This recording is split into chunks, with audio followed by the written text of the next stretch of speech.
नमस्कार साथियों, स्वागत है आप सभी का आविष्कार आईएएस एकेडमी पर। मैं इंजीनियर लोकेश चौधरी आप सभी का स्वागत करता हूं। दोस्तों, आज हम चर्चा करने जा रहे हैं भारत के प्रधानमंत्री नरेंद्र मोदी जी की जापान यात्रा के बारे में। जापान यात्रा पर 2 दिवसीय यात्रा पर मोदी जी अभी थे और वहां से अभी वो चाइना एससीओ समिट के लिए निकल गए हैं। लेकिन भारत और जापान के बीच में कई महत्वपूर्ण समझौते हुए हैं। एक भारी भरकम निवेश के लिए जापान तैयार हुआ है। भारत में पहले से भी जापान के द्वारा खूब निवेश किए गए हैं और अब एक नया निवेश जो कि एक भारी मात्रा में है उसको करने के लिए समझौता हुआ है, जो हर क्षेत्र में आपको प्रभावित करेगा, हर भारतीय को प्रभावित करेगा। चाहे भले वो आर्टिफिशियल इंटेलिजेंस हो, सेमीकंडक्टर चिप्स जिनका माहौल आज भारत में खूब चल रहा है, स्पेस टेक्नोलॉजी, डिजिटल टेक्नोलॉजी और दूसरे बाकी के क्षेत्र, एजुकेशन, कल्चर, हर क्षेत्र में एमओयू किए गए हैं। तो आज का हमारा उद्देश्य है इन सभी के बारे में जानना। अखबारों की सुर्खियों में अभी फिलहाल में यही सब कुछ बना हुआ है। तो देखिए, यहां पर आगे बढ़ते हैं, सेशन को लास्ट तक देखिएगा, सारी चीजों पर विस्तार से डिस्कस करेंगे। टाइम्स ऑफ इंडिया में खबर छपी है, AI, semiconductors and more, India Japan outline road map की आउटकम्स ऑफ पीएम। यानी एआई, सेमीकंडक्टर और बहुत सारे फील्ड में यहां पर रिजल्ट सामने आए हैं। एक रोड मैप तैयार किया गया है भारत और जापान के द्वारा। PM Modi calls for deeper India Japan state prefecture cooperation in meet with 16। तो यहां पर देखिए, मोदी जी ने जो इनके साथ समझौते हुए हैं उसी को लेकर सारी खबरें यहां पर आई हैं। और ये यात्रा अपने आप में ऐसी रही है कि जो चर्चा का विषय है, मोदी जी का एक भारी भरकम यहां पर स्वागत किया गया जापान के द्वारा और कुछ कल्चरल चीजें आदान प्रदान की गई और फिर आर्थिक सामाजिक रूप से भारत के लिए जो निवेश किए जाने की बात थी वो सब कुछ भी किया गया। जापान में मोदी जी ने बुलेट ट्रेन का सफर किया, ट्रेनिंग ले रहे भारतीय ड्राइवरों से मिले और दारुमा डॉल का क्या है भारत कनेक्शन, इन सभी पर चर्चा करेंगे जो ये खबरों में है। तो एक एक करके आगे बढ़ते हैं। बात यह है कि 15वां समिट होना था भारत जापान के बीच में। भारत जापान समिट ये 15 था, उसमें मोदी जी भाग लेने गए थे। वहां पर मोदी जी जो है और जापान के जो प्राइम मिनिस्टर हैं ईशिया, इनके बीच में एमओयू एक्सचेंज किए गए और ये जो एमओयू हैं वो आगे के 10 साल के एक रोड मैप को तैयार करते हैं। सबसे अहम जो यहां पर चर्चाएं हुई, जैसे कि चंद्रयान 5 के बारे में चर्चा हुई है, यानी जापान की जो अंतरिक्ष एजेंसी है जाक्सा और भारत की अंतरिक्ष एजेंसी इसरो, इन दोनों के बीच में एक समझौता किया गया और चंद्रयान 5 को ये दोनों मिलकर सेंड करेंगे, यानी दोनों मिलकर लॉन्च करेंगे। देखिए, चंद्रयान के बारे में हम आगे चर्चा करेंगे डिटेल में, क्योंकि चंद्रयान जो मिशन है वो भारत का है, लेकिन अब जापान इससे जुड़ गया है। कैसे जुड़ा है आगे चर्चा करेंगे, पहले समझिए। इस दौरान दोनों देशों ने 150 समझौते किए हैं, यानी टोटल छोटे मोटे मिलाकर समझौते जो हुए हैं वो 150 हुए हैं। और जापान अगले 10 साल में लगभग 6 लाख करोड़ रुपए का निवेश भारत में करने वाला है। ठीक है, ये यहां पर रिजल्ट निकल कर आया है। जापानी पीएम की पत्नी को मोदी ने पश्मीना शॉल गिफ्ट किया। तो देखिए, जब मोदी जी वहां पर पहुंचे तो ऑब्वियस सी बात है कि कोई भी देश का जो प्राइम पर्सन है पहुंचता है तो उसका स्वागत होता है और भारत और जापान के रिश्ते बहुत अच्छे हैं, तो यहां पर बहुत सारी चीजों का आदान प्रदान किया गया। तो यहां देखिए आप, मोदी जी जो है उन्होंने एक पश्मीना शॉल, ये आपको दिख रही होगी, ये प्रधानमंत्री, जापान के जो प्रधानमंत्री हैं उनकी पत्नी को ये भेंट की है। ये पश्मीना शॉल जो है, इसका कनेक्शन क्या है आपको ये बता देते हैं। ये भारतीय कला का नमूना है। शॉल को कश्मीरी कारीगरों ने हाथों से बुना है। ये लद्दाख की चांग थांगी बकरी के ऊन से बनी है। देखिए, पश्मीना बकरी आपको बता दें जम्मू कश्मीर में फेमस है, ऊन के लिए फेमस है, ऊन के लिए फेमस मानी जाती है। उसकी ऊन से ये शॉल बनी है और इससे वहां के जो कारीगर हैं वो हाथ से बुनते हैं, यानी मशीनरी का इसमें उपयोग नहीं होता, हाथों से इसको बनाया जाता है। शॉल पर गुलाबी और लाल रंग के फूलों के डिजाइन बने हैं। कश्मीरी डिजाइन और शिल्प कौशल को ये दर्शाता है। तो ये मोदी जी की तरफ से गिफ्ट किया गया। फिर अब उधर से हम बात करें, पहले एक बार एक और चीज देखिए कि प्रधानमंत्री मोदी ने मून स्टोन भी गिफ्ट किया। अब ये मून स्टोन क्या है समझना है इसको। ये आपको यहाँ पर एक बाउल दिख रहा होगा, 4 छोटे हैं एक बड़ा है। ये जो है जापानी पीएम जो है शिगेरू इशिबा इनको आंध्र प्रदेश के मून स्टोन और चांदी से बना ramen bowls with chopstick set दिया गया। यानी एक पूरा एक चॉपस्टिक सेट है, ये इन्होंने दिया है। ये भी अपनी शिल्पकारी के लिए बहुत फेमस है। और इस मून स्टोन जो कटोरा है और 4 छोटे कटोरे जो हैं इनको यहां पर दिया गया है।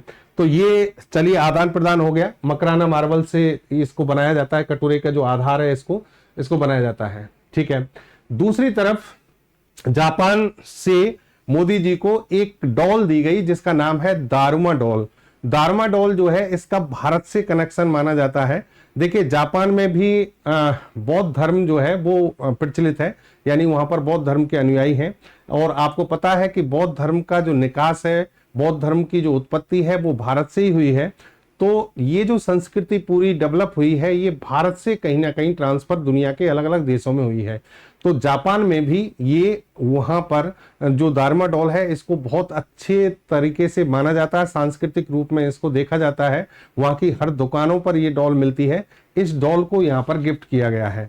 ये जो डॉल है इसके बारे में कहा जाता है कि किसी लक्ष्य को तय करने और उसे प्राप्त करने के लिए उपयोगी और महत्वपूर्ण होती है। यानी इसको दृढ़ता और सौभाग्य का प्रतीक माना जाता है। तो ये डॉल जो है मोदी जी को यहां पर दी गई है। चलिए अब बात करते हैं, मेन मुद्दे पर आते हैं कि जो समझौता हुआ वो किन किन क्षेत्रों में हुए हैं और उससे भारत को क्या फायदा होगा। ये तो बात हो गई एक दूसरे के सम्मान की। अब बात करते हैं कि भारत के लोगों के लिए क्या निवेश जापान से मोदी जी लेकर आए हैं। ठीक है। और तो यहां पर देखिए आप मेन जो है आपके 10 एग्रीमेंट हैं जिन पर चर्चा की जानी है। पहला agreement India Japan joint vision for next decade, यानी एक दशक के लिए जॉइंट एग्रीमेंट किया गया है। Joint declaration on security cooperation, यानी हम सुरक्षा के लिए सहायता करेंगे एक दूसरे की, ये भी एग्रीमेंट किया गया। Action plan for India Japan human resource exchange, यानी मानव संसाधन का एक्सचेंज किया जाएगा। जो स्किल्ड पर्सन हैं, जैसे कि अभी हम आगे बात करेंगे, लगभग 50,000 स्किल्ड व्यक्ति जो है भारत के जापान में जाएंगे इस समझौते के तहत, और वहां पर उनको एक नौकरी के रूप में यानी उनको नौकरी के लिए भेजा जाएगा। Implementing arrangement between the Indian Space Research Organisation and Japan Aerospace Exploration Agency. देखिए हमारी एजेंसी है इसरो और जापान की है जाक्सा। इनके बीच में भी क्या हुआ है, मेमोरेंडम हुआ है। इनके बीच में भी एक समझौता हुआ है और उस समझौते के तहत चंद्रयान 5 को ये दोनों मिलकर छोड़ेंगे।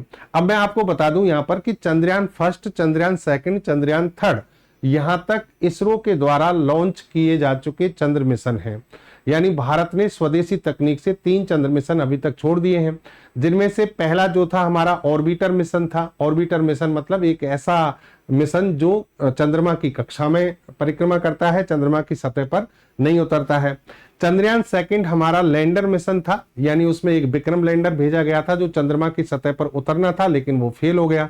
फिर चंद्रयान थर्ड में हमने लैंडर मिशन में सफलता प्राप्त की और भारत पहली बार चंद्रमा के दक्षिणी ध्रुव पर सॉफ्ट लैंडिंग करने वाला दुनिया का पहला देश बना था। तो चंद्रमा जो है उसके नॉर्थ पोल पर तो दुनिया के कई देश हैं जो सॉफ्ट लैंडिंग करा चुके हैं, लेकिन साउथ पोल पर भारत दुनिया का पहला देश था और यह मिशन काफी चर्चा में पूरी दुनिया में रहा था। चंद्रयान 4 पर भारत खुद से काम कर रहा है, यानी चंद्रयान 4 पर हमारा काम चल रहा है। अब उससे आगे की जो बात है वो यहां पर तय की गई है, यानी जो चंद्रयान 5 भेजा जाएगा उसमें उस मिशन को जाक्सा और इसरो मिलकर भेजेंगे। यहां ये एक मेमोरेंडम हुआ है, मेमोरेंडम ऑफ अंडरस्टैंडिंग, यानी एक ज्ञापन समझौता हुआ है। और इसमें रॉकेट जो है वो जापान का यूज किया जाएगा। इसका मतलब इसका एक्सप्लोरेशन, इसकी लॉन्चिंग जो होगी वो कहां से होगी, जापान से, क्योंकि रॉकेट जब जापान का है तो डेफिनेटली इसको लॉन्च भी कहां से किया जाएगा, जापान से। लेकिन ये मिशन चंद्रयान 5 के नाम से होगा, यानी भारत की चंद्रयान सीरीज में ही होगा। तो ये कहानी इसके यानी ये जो समझौता हुआ है इसका एक्सप्लेनेशन आपको बता दिया। फिर बात आती है joint declaration of intent on clean hydrogen and ammonia. तो यहां पर देखिए कि जो स्वच्छ हाइड्रोजन है एनर्जी और अमोनिया से हम ऊर्जा का जो निर्माण कर रहे हैं उस पर भी एक समझौता हुआ है। भारत में आपको बता दें, ग्रीन हाइड्रोजन, क्लीन हाइड्रोजन पर बहुत सारे प्रोजेक्ट चल रहे हैं, जापान में चल रहे हैं, यहां पर इन दोनों के बीच में भी समझौता हुआ है। Joint statement of intent between the ministry of science and technology and ministry of education, culture, sports, science and technology. तो देखिए यहां पर education, culture, sports, science and technology, इसको लेकर भी समझौता किया गया। फिर आ जाइए आप, memorandum of cooperation on joint crediting mechanism. और फिर 8वां है MOU on India Japan digital partnership 2.0। तो देखिए डिजिटल पार्टनरशिप पहले हो चुकी है, अब ये 2.0 है। Memorandum of cooperation in the field of mineral resources, यानी जो खनिज संसाधन हैं उनमें भी सहायता हम एक दूसरे की करेंगे। फिर आता है आपका ऑन कल्चरल एक्सचेंज, यानी सांस्कृतिक जो मूल्य की चीजें हैं उनका भी एक्सचेंज किया जाएगा। तो ये 10 समझौते भारत जापान के बीच में यहां मोदी जी ने किए हैं। 7 बड़े समझौते जिसमें जो मेन चीजें निकल कर आई, एक तो आपका चंद्रयान 5 जो मैंने आपको बता दिया। दूसरी बात यहां पर देखिए इंपॉर्टेंट चीज है कि जापान अगले 10 सालों में भारत में 10 ट्रिलियन येन का निवेश करेगा, जो कि अगर रुपए में निकालोगे तो आप 6 लाख करोड़ के आसपास का निवेश करेगा। ये जापान ने घोषणा की है। दोनों देश डिफेंस टेक्निक शेयर करेंगे और हथियारों के जॉइंट प्रोडक्शन की संभावनाओं पर काम करेंगे। देखिए भारत और जापान दोनों को ही अगर एक दुश्मन नजर आता है, कॉमन जो एनिमी है वो है चाइना। जापान की भी चाइना से बनी रहती है और भारत की भी बनी रहती है। तो दोनों ही देश हथियारों के प्रोडक्शन पर, हथियारों के निर्माण पर और उनके एक्सचेंज पर भी काम करेंगे, ऐसा यहां पर बात हुई है। दोनों देश जहाजों की आवाजाही बढ़ाएंगे और समुद्री डकैती जैसे अपराधों के खिलाफ कड़ा कदम उठाएंगे। ये समुद्री आवागमन में जो घुसपैठ होता है उसको रोकने की बात हुई है। फिर बात आ जाइए, भारत जापान 5 प्राइमरी सेक्टर देखिए वर्तमान में जो बहुत ज्यादा इंपॉर्टेंस रखते हैं, सेमीकंडक्टर फील्ड है, मिनरल्स हैं, खनिज हैं, मेडिसिन में दवाइयां, सूचना और संचार और क्लीन एनर्जी, इन पर भी खास ध्यान देंगे, यानी एक दूसरे को सपोर्ट करेंगे। People to people exchange programme के तहत भारत से करीब 50,000 स्किल्ड और सेमी स्किल्ड वर्कर जापान जाएंगे, यानी 50,000 वर्कर जो हैं वो जापान में जाकर कार्य करेंगे, जो कि स्किल्ड या सेमी स्किल्ड लेवल पर होंगे। भारत जापान के बीच 150 समझौते की घोषणा हुई, इनकी कुल कीमत 1 लाख करोड़ रुपए से ज्यादा है। तो इस तरीके से ये अगर हम कहें, मोदी जी की जो ये यात्रा है ये अपने आप में एक बहुत बड़ी यात्रा बन गई है, क्योंकि इसमें जापान ने एक बहुत ज्यादा निवेश, इन्वेस्टमेंट की बात भारत में कही है और बहुत सारे फील्ड में समझौते कर लिए हैं। चलिए, तो एक तो जैसा कि मैंने आपको चंद्रयान 5 के बारे में बताया कि दक्षिणी ध्रुव की स्टडी जापान और भारत मिलकर करेंगे और इसमें रॉकेट जापान का होगा। ठीक है, फिर आप आ जाइए अगली बात जो हम करें कि बुलेट ट्रेन, यहां पर आ जाइए बुलेट ट्रेन को समझिए। बुलेट ट्रेन का जो प्रोजेक्ट है वो भारत में जापान की सहायता से ही तैयार किया जा रहा है और काफी लंबे समय से इस पर काम चल रहा है। अभी मोदी जी की इस यात्रा में जापान ने क्लियर कर दिया है कि भारत में बुलेट ट्रेन का जो प्रोजेक्ट है वो 2030 तक प्रारंभ हो जाएगा, क्योंकि जापान में भी जो तीसरे स्तर की जो बुलेट ट्रेन है, अभी हम बात करेंगे, वहां पर तीसरा स्तर चल रहा है। तीसरे स्तर की बुलेट ट्रेन 2030 में शुरू होने जा रही है। तो जापान के प्रधानमंत्री ने कहा है कि भारत और जापान में ये दोनों एक साथ ही चालू होंगी, यानी एक साथ ही स्टार्ट होंगी। चलिए, यहां पर देखिए मोदी जी जो है जापान की बुलेट ट्रेन में इन्होंने यात्रा भी की। सेंडाई में travelled with PM Ishiba to this city on the Shinkansen यहाँ की बुलेट ट्रेन को कहते हैं। और मोदी जी इस यात्रा के दौरान उन ड्राइवरों से भी मिले जो बुलेट ट्रेन पर ट्रेनिंग कर रहे हैं, जो भारत के हैं। भारत में बुलेट ट्रेन चल रही है तो उसको चलाने के लिए जो ड्राइवर हैं उनको ट्रेनिंग दी जा रही है जापान में, तो मोदी जी की मुलाकात उनसे भी हुई है। ठीक है, चलिए, भारत में बुलेट ट्रेन देखिए अहमदाबाद से मुंबई ये चलेगी बुलेट ट्रेन। लगभग 508 किलोमीटर की डिस्टेंस को कवर करने के लिए इसको चलाया जाएगा और ये 5 से 8 घंटे में लगभग इस दूरी को तय करेंगे। 350 किलोमीटर पर आवर की स्पीड से बुलेट ट्रेन चलने वाली है। ये हमारा इसका लेखा जोखा है, जापान की मदद से इसको तैयार किया जा रहा है। अब इस प्रोजेक्ट पर अगर नजर डालें, हमने 2014 में, यानी मोदी जी और उस समय जापान के प्रधानमंत्री थे शिंजो आबे, उनके बीच में एक समझौता हुआ था बुलेट ट्रेन को लेकर। कब हुआ था? 2014 में। तो 2014 से ये कहानी चल रही है भाई। 2015 में हाई स्पीड रेल कॉरिडोर के लिए एमओयू साइन हुआ था, साल 2023 तक डेडलाइन तय हुई थी। लगभग कहने का मतलब ये 6 साल का डिले हम ऑलरेडी इसमें देख चुके हैं, 6 साल का डिले इसमें हो चुका है। ये प्रोजेक्ट पर समय समय पर काम चला है, 2018, 2019, 20 इन सबको मैं अलग अलग पढ़ के तो आपको नहीं बताऊं, इसको आप देख लेना। लेकिन बात यह है कि ये प्रोजेक्ट हमारा लगभग 6 साल डिले हो चुका है। 2030 तक इसकी अब डेडलाइन दी गई है कि इसे स्टार्ट कर देंगे। जापान की बात करें तो जापान बुलेट ट्रेन के मामले में अग्रणी देशों में है, दुनिया के टॉप 5 कंट्रीज में है, जिसमें कि जर्मनी हो गया, चाइना हो गया, जापान हो गया, यूरोपियन कंट्रीज में काफी में बुलेट ट्रेन चलती हैं। चाइना और जापान ने इस क्षेत्र में काफी तरक्की की है। जापान में पहली बुलेट ट्रेन 1964 में चली थी और 1964 में जब इस ट्रेन को चलाया गया तो 200 किलोमीटर पर आवर की स्पीड से चलाई गई थी। सोचिए 1964 की बात हो रही है, हमारे यहां पर अभी भी जो ट्रेन चलती हैं वो 200 किलोमीटर पर आवर की स्पीड से नहीं चलती है। वहां पर बुलेट ट्रेन जो है आज से 51 साल पहले इस स्पीड से चल रही थी और वर्तमान में जो स्पीड है इसकी 350 किलोमीटर पर आवर की स्पीड है जो जापान में चलती है। जापान में जो बुलेट ट्रेन है उनको शिकानसेन कहा जाता है। शिकानसेन का पहला मॉडल जारी किया गया था 1997 में, जिसे हम मिनी शिकानसेन कहते हैं। इसकी top speed 275 kilometre per hour थी, 350 यात्री इसमें बैठ सकते हैं। इन ट्रेन की खास बात यह होती है कि ये जिस ट्रैक पर चलती है उस ट्रैक में बीच में कोई रुकावट नहीं होती है, मतलब बीच में क्रॉसिंग लाइन नहीं होती है। दूसरी बात यह है कि ये जो ट्रेन है इनका डिले टाइम ऑलमोस्ट 0 है, यानी अगर उपलब्धि की बात करें तो जापान में कहा गया कि जब से बुलेट ट्रेन चली है तो 1 साल का एवरेज डिले टाइम निकाला जाए तो 1 मिनट से ज्यादा नहीं होता। हमारे यहाँ पर 24-24 घंटे, 48-48 घंटे ट्रेन लेट हो जाती हैं, लेकिन बुलेट ट्रेन की खास बात है कि 1 साल का डिले टाइम कितना है, 1 मिनट का है। ठीक है, और अगर किसी भी प्रकार का कोई भूकंप आता है तो इन ट्रेन पर कोई इफेक्ट नहीं होता है। चलने पर ये आवाज भी नहीं करती हैं, किसी प्रकार का कोई शोर नहीं होता। हमारी जब शताब्दी एक्सप्रेस या राजधानी एक्सप्रेस निकलती है तो ऐसा लगता है भूचाल आ गया हो, लेकिन यहां पर ये किसी प्रकार का शोर नहीं करती हैं।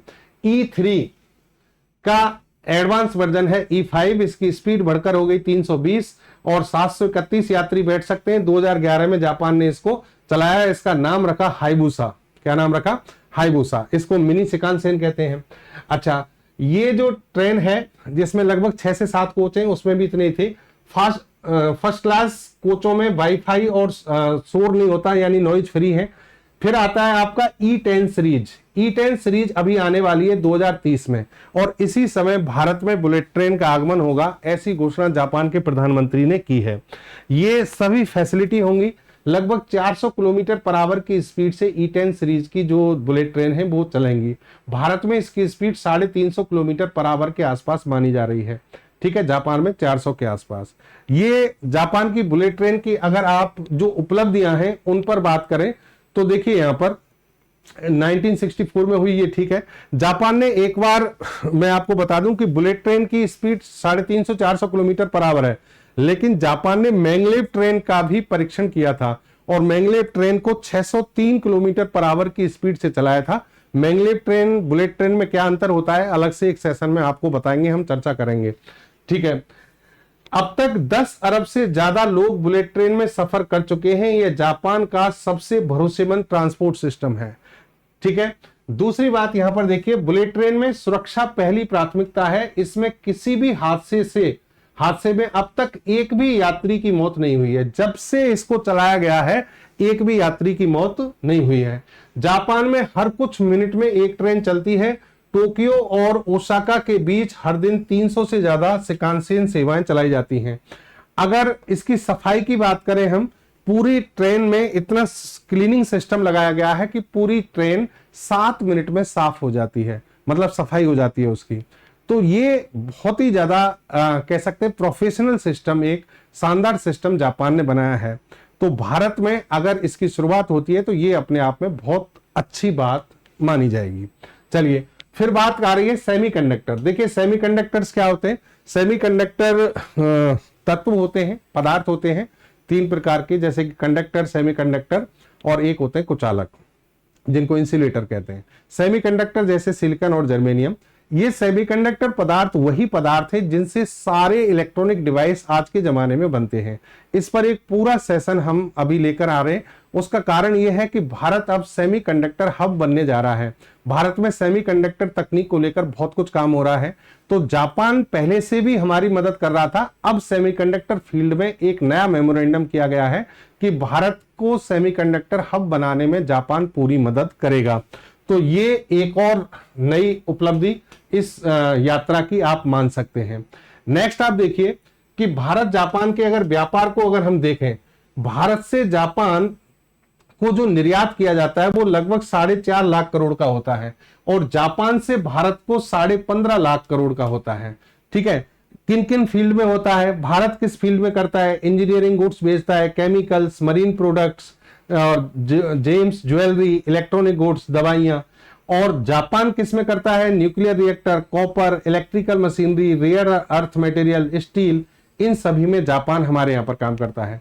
समझिए बात। तो कहने का मतलब जापान हमारे यहां पर बहुत ज्यादा निर्यात करता है। हम निर्यात करते हैं लेकिन उसकी तुलना में लगभग 3 गुना कम करते हैं। अब जापान भारत में भारी निवेश की घोषणा कर सकता है, इससे भी ज्यादा जो अभी तक बात हुई है। यहां पर देखिए आप, जापान का लगातार एफडीआई यानी प्रत्यक्ष विदेशी निवेश भारत में बढ़ा है लगातार। क्योडो न्यूज के मुताबिक जापान आने वाले 10 सालों में भारत में लगभग 10 ट्रिलियन येन यानी 5,800 लाख करोड़ रुपए के इन्वेस्टमेंट कर सकता है। और जो 2022 में इन्होंने 5 ट्रिलियन येन की इन्वेस्टमेंट किया था, उसे दोगुना करने की बात यहां पर चल रही है। तो जापान का भारी भरकम निवेश भारत में होने वाला है और इसका कारण है अलग अलग फील्ड का विकास करने में जापान की सहयोगी भावना और भारत और जापान के अच्छे संबंध। फिर एक बात देखिए, भारत जापान मिलकर हथियार प्रोडक्शन पर भी काम करेंगे। हथियार प्रोडक्शन का मतलब ये हो गया कि भारत और जापान अपनी सेना, नौसेना, वायुसेना के साथ ज्वाइंट मिलिट्री एक्सरसाइज करेंगे। दोनों देश डिफेंस टेक्निक शेयर करेंगे, हथियारों के ज्वाइंट प्रोडक्शन की संभावनाओं को तलाशेंगे। समुद्री सहयोग बढ़ाने के लिए दोनों देश जहाजों की आवाजाही बढ़ाएंगे, समुद्री रास्तों को सुरक्षित रखेंगे। ठीक है, कहने का मतलब ये हुआ कि आप चाहे भले एयरफोर्स की बात हो, नेवी की बात हो या फिर मिलिट्री, हर फील्ड में जो भी एक्सचेंज हो सकते हैं टेक्नोलॉजी के, डिफेंस टेक्नोलॉजी से रिलेटेड जो वीपन्स हैं, उन सभी में दोनों देश आपस में मिलकर काम करेंगे। इसके अलावा यहां पर cyber security, defence research, advance industry, disaster relief यानी डिसास्टर मैनेजमेंट, आतंकवाद के खिलाफ लड़ाई, इन सभी को लेकर भी बात आपस में हुई है। मोदी जी ने यहां पर जो स्पीच दिया, उसकी कुछ खास बातें आपको बताते हैं। मोदी जी ने भारत के बारे में जापान में क्या बोला। इन्होंने कहा कि भारत का दुनिया की ग्रोथ में 18% योगदान है, यानी ओवरऑल जो वर्ल्ड की जो ग्रोथ है उसमें 18% योगदान इंडिया का है। हम जल्द विश्व की तीसरी बड़ी अर्थव्यवस्था बन जाएंगे, ऐसा मोदी जी ने ऐलान जापान में कर दिया है। भारत में पूंजी बढ़ती नहीं, कई गुना हो जाती है। भारत का बैंकिंग सेक्टर मजबूत है, इसके पीछे रिफॉर्म, परफॉर्म और ट्रांसफॉर्म की अप्रोच है। दुनिया की नजरें ही नहीं, भारत पर पूरा भरोसा है, ऐसा मोदी जी ने यहां पर बोला है। आई बात समझ में? चलिए, ये मोदी जी का जापान में 8वां दौरा था। इससे पहले मोदी जी जो है 7 बार यहां पर जा चुके हैं। अभी तक मोदी जी की अगर विदेश यात्राओं के बारे में आप लेखा जोखा थोड़ा बहुत देखें तो सबसे ज्यादा मोदी जी ने अमेरिका, फिर फ्रांस, यूएई, जापान, रूस, इन देशों की यात्राएं की हैं। बाकी फिर चीन, नेपाल, सिंगापुर आदि में गए हैं। कहने का मतलब आप ये कह सकते हैं कि भारत और जापान के बीच में जो मेमोरेंडम हुए हैं, ज्ञापन समझौता हुआ है, मोदी जी की यात्रा को सफल बनाते हैं। ठीक है, तो चलिए मिलते हैं अगली जानकारी के साथ, बेहतर जानकारी के साथ। धन्यवाद। जय हिंद, जय भारत।